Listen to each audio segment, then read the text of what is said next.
तो दोस्तों, आज की कहानी का नाम है बच्चे की जिद। बीरबल समय की कद्र जानते थे। वे प्रतिदिन दरबार में ठीक समय पर उपस्थित हो जाते थे। एक दिन बादशाह के दरबार में पहुंचने पर भी जब बीरबल उपस्थित ना हुए तो महाराज ने सेवक को बीरबल के घर भेजा। सेवक ने बीरबल को महाराज का संदेश सुनाया तो बीरबल ने कहा, तुम चले जाओ, चलो मैं आता हूँ।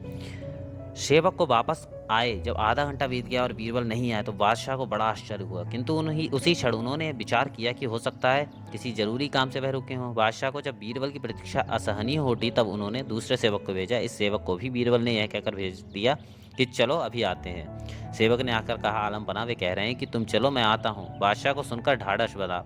एक घंटा फिर बीत गया किंतु बीरबल का कहीं पता नहीं था। अब बादशाह झुंझला उठे। बीरबल का अहित करने वालों को अवसर मिल गया। उन्होंने बीरबल की निंदा करके बादशाह के क्रोध को भड़का दिया। इस बार उन्होंने 2 हथियारबंद सिपाही भेजे और आदेश दिया कि बीरबल को पकड़ कर लाओ। बादशाह का आदेश मानकर सिपाही वहां गए किंतु उन्हें पकड़कर ले चलना हंसी खेल नहीं था। सब सिपाही भय से कांप रहे थे। डरते डरते एक सिपाही ने बादशाह का संदेश सुनाया। यह सुनते ही बीरबल समझ गए कि अब देर करना उचित नहीं है। वे शीघ्र कपड़े पहने कर उन्हीं सिपाहियों के साथ साथ भवन की ओर चल दिए।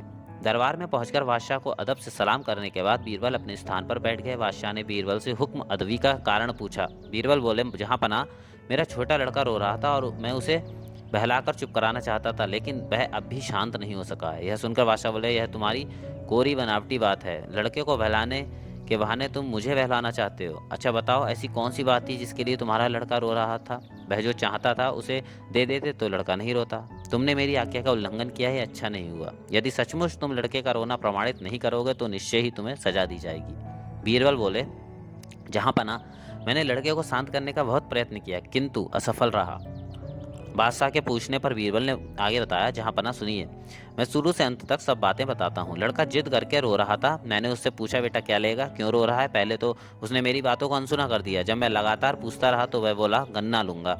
मैं उसे लेकर बाजार गया जहाँ गन्ना बिक रहा था। मैंने गन्ने की तरफ इशारा किया कि जो चाहे ले ले, किंतु उसे संतोष नहीं हुआ और उसने मुझसे अच्छे गन्ने को निकालने को कहा। मैंने वैसा ही किया किंतु उसे तो रोने की धुन सवार थी। वह फिर रोने लगा। पूछने पर ज्ञात हुआ कि छिलवाकर गंडेरियां बनवाकर खाना चाहता है। मैंने पुनः वैसे ही किया। गंडेरियां चूसते चूसते जब उसका पेट भर गया तो उसने चूसने से इनकार कर दिया। थोड़ी देर चुप रहने के पश्चात उसने फिर रोना शुरू कर दिया। तब पूछने पर पता चला कि वह चूसी हुई गंडेरियों के छिलके को जोड़कर पहले जैसे ही गन्ना पाना चाहता है। मैंने बहुत समझाया बुझाया पर सब बेकार था। लाचार होकर मैंने मजबूरी प्रकट की। तब वह बोला कि जब तक इन्हें समूचा गन्ना नहीं बना दोगे तब तक मैं रोना नहीं छोड़ूंगा। अब भला आप ही बताइए कि मैं उसे कैसे बहला पाता। यह घटना सुनकर बादशाह बड़े हैरान हुए। वे बोले, सच है, बच्चे को खुश करना बड़ा ही मुश्किल काम है। बीरबल के सच कहने से बादशाह का क्रोध शांत हो गया।